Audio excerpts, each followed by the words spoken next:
Roselyne, le patient 1, Est-ce que vous pouvez vous connecter? tu le mets sur les urgences de Montluçon. Un gros pic d'activité.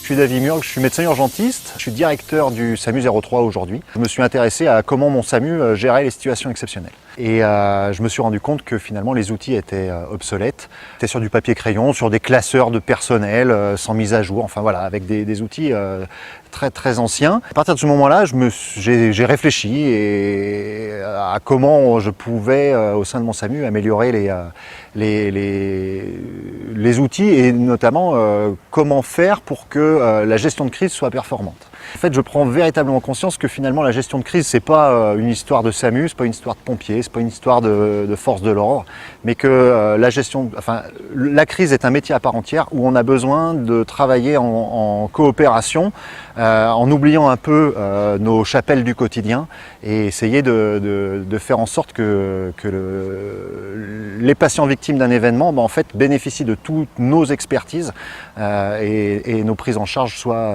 les plus performantes possibles. En 2016, on crée la société Crisisoft et on commence à développer un logiciel en se posant toujours la question comment faire en sorte pour que les patients les plus graves restent le moins de temps possible loin d'un hôpital qui correspond à leur état de santé. Et toujours avec l'approche partenariale. Tout ça a été possible parce que l'hôpital de Moulins a accepté d'être site pilote de développement. On a proposé l'utilisation du logiciel donc au SAMU 03 et donc à l'hôpital de Moulins, mais également aux partenaires dans ce type d'événement, donc les pompiers, la préfecture, l'agence régionale de santé, les forces de l'ordre.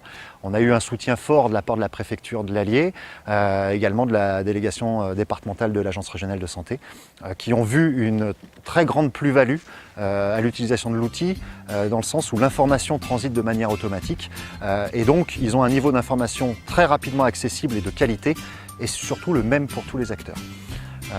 Donc aujourd'hui on arrive à la phase finale, le logiciel existe.